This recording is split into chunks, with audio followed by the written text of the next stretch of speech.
Hello YouTube world, welcome to week 1 of my Halo Beauty Project check-in. I've been taking the Halo Beauty supplements for a week now and I wanted to share my thoughts and progress with you. So let's get right to it.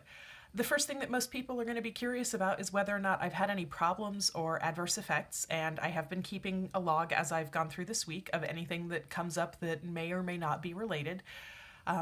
When you do clinical trials, you ask your participants to keep a log, and they're not supposed to judge whether or not they think it's related because sometimes you can't really tell.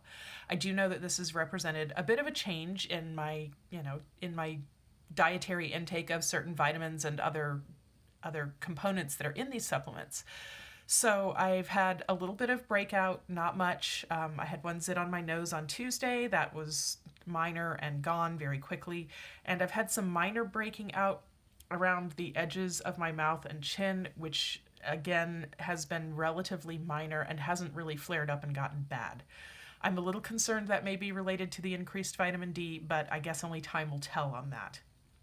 The only other thing that's worth mentioning is really the fact that, okay, honestly, I had diarrhea this week. That's gross and TMI, but there it is. I don't know if that's related or not. I really, really hope not, because I've got 3 more weeks of this. So we'll see going forward. Have I noticed any changes in my skin taking the Halo Beauty supplements? Maybe.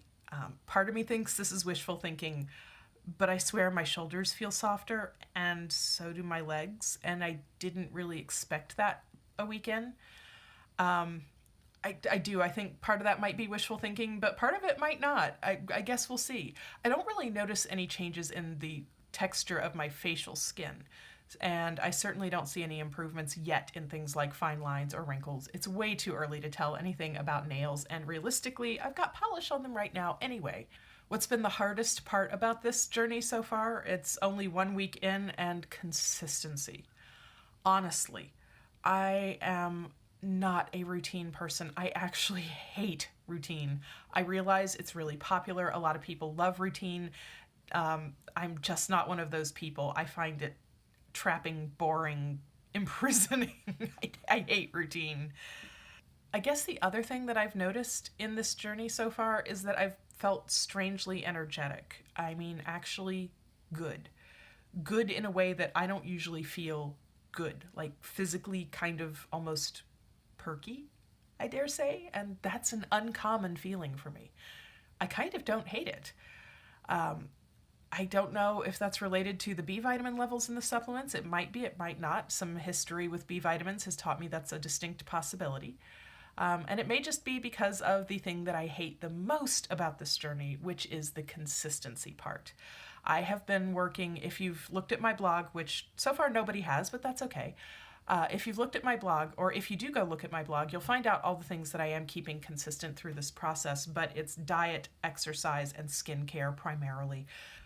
Other things that have been difficult on this process so far have actually been the research that I'm doing on the ingredients. I'm a little behind on publishing those, in fact, and part of that is because there's actually less out there than you might think. I'm approaching the literature research a little bit differently than many people are. I'm not just looking at the health effects in the overall body, but I'm specifically focusing on what do we know about how these components affect skin? Because I do work at a university, I do have access to the library databases and interlibrary loan.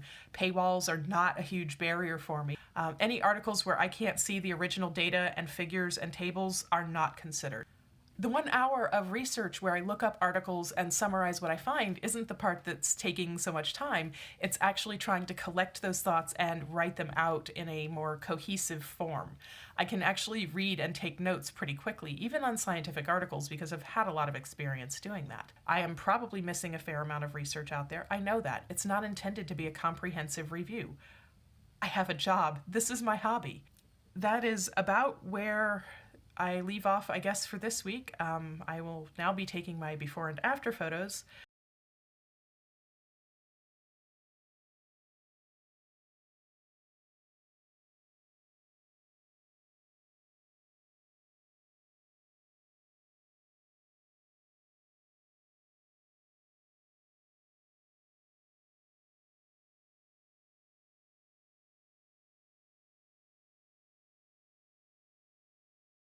I suppose from here I will continue on as I've been doing, and I will see you all next week. Bye.